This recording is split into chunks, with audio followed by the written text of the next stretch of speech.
Alright, so I've placed a basic gate right here, right below where our geothermal generator is. We're going to click on it, and again, this has the Antarctic pulsar, so that's what's going to make this work. So when tank is empty, which it is right now, we want it to send a single pulse. Single energy pulse. And that should take a single piece, right? No? Maybe? Alright, so I'm shuffling some things around here because I don't think it's going to work the way I had intended it to. So, I think we've got to have these connected right up. Maybe not. Maybe we don't. Wait a minute. There we go. Alright, so I got it working. So here's the deal. When tank is empty, it's going to send out a single energy pulse, okay? So when the tank goes empty, we're just going to have to wait for it to burn through this lava, and I know that's going to take a little bit. Actually, it's not going to take too long. And I hope this makes sense, guys. I'm not really sure how to explain it because I barely got to the point where I could grasp and understand it myself. But the idea is when this goes empty, which it's going to do any second now. Okay, this guy here's going to send out a single energy pulse. Yep, and pull out one lava. Awesome! Alright, so this is what that looks like. This is a basic gate with an Antarctic pulsar, empty tank, single energy pulse. I've got to do that for all of these as well. Now, how do we get the lava back? Well, I'm glad that you asked that question, good sir. Let's break this. Let's just get this set up as basic as we can here. Get some pipe plugs and make sure these don't cross paths. And then all we need is our... There we go. These guys here. We're going to pump those over here. And we're going to put another one of these. And we're going to tell it that when there are items in the inventory, I think this is what we want to do. Do another single pulse. Yep. There we go. And we're going to have to get some of these buckets out ourselves. And the reason is, we won't have to do that now because it's set to only put out a single pulse. It's only going to put out one item. And because we had 3 in there, it wasn't going to take it. But now it should... Oh, right, we need to actually extract the energy from here. So where are our HV cables? Looks like we're going to need another one, which we've got right here. Cool deal. Okay. So they'll start emptying out, and this is going to start burning up. And then this is the big test to see if it all works the way I hoped it was. The way I theorized it would. This is going to empty out. Single pulse. Over here. Yep, there's our single pulse. It's going to pull out a thing of lava. And this one's going to pulse. Yeah, and pull out the empty bucket and then put it back. Ah, we've done it! We've done it on a very small scale. I'm going to have to do it to the rest of these as well. So, the thing that I've learned here is that these have to be dropped down a notch. So, let's break this guy. And we will put this right here. Yep, and then I'm going to set it up one more time so that you guys can see exactly how this happens. Put that there. Put this here.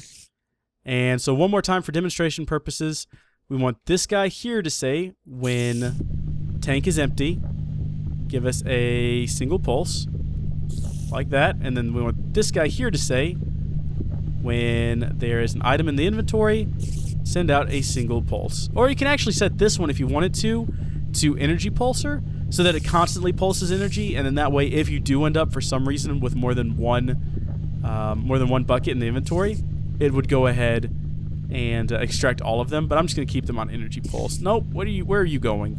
This might be a good place to have an iron pipe, because...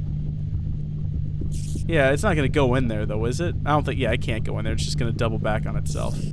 Where we might need to set up an iron pipe here in the middle, and in fact, let's do that right now. So an iron pipe is going to keep items from doubling back in ways that we don't want them to. And I don't think that we have an iron pipe yet, so we'll get a couple of pieces... Oh, I have plenty of iron.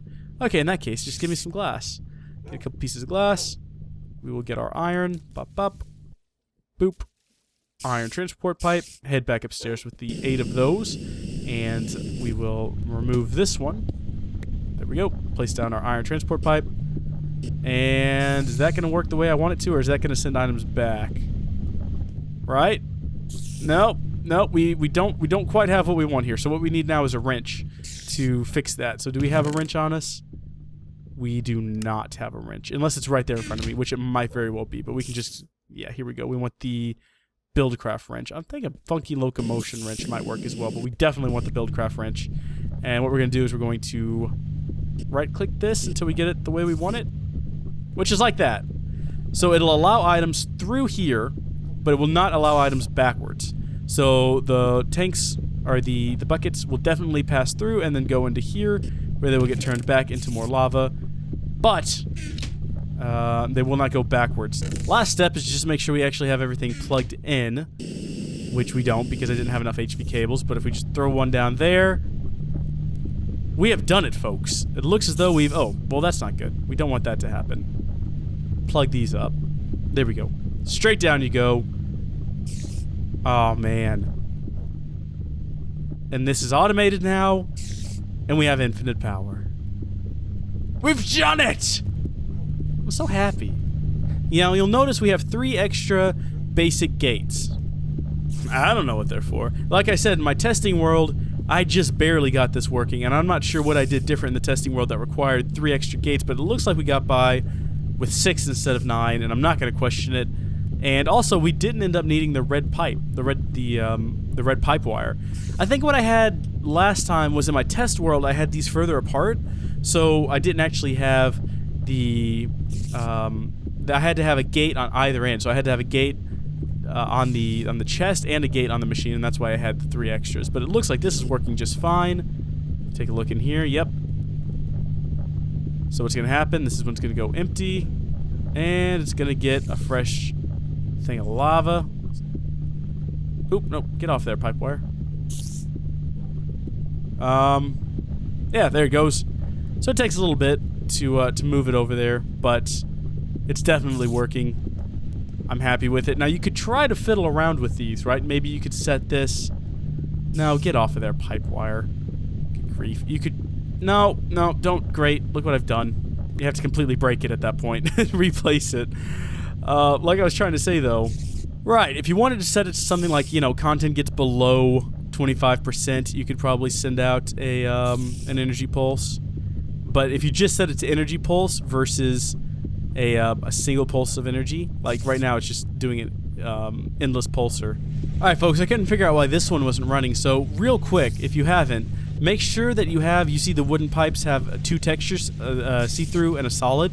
Make sure the solid is against the chest, because that's the item because that's where you're getting items from, and it was trying to pull items out of the wrong place, which was causing me like grief because I couldn't figure out why isn't this working. Well, now we know.